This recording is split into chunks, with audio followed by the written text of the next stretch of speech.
y a dar las gracias.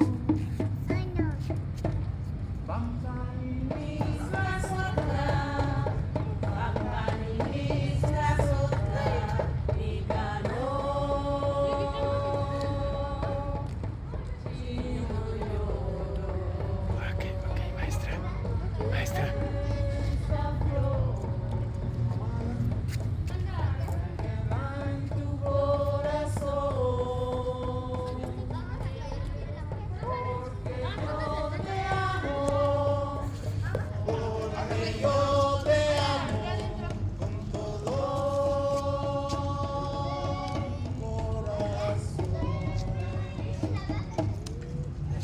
Gracias, Ocamati.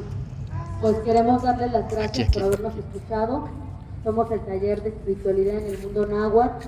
Lo que queremos es que viva nuestra palabra ancestral, nuestro conocimiento.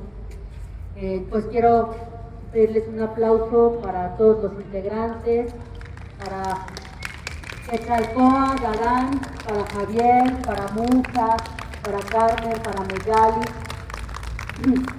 y todas las compañeras que nos ayudan a hacer este esfuerzo, porque esta es una fiesta Adriana de y la Luzma. tierra. Para Adriana y Luzma. también para Adriana y para Luz María que nos acompañan.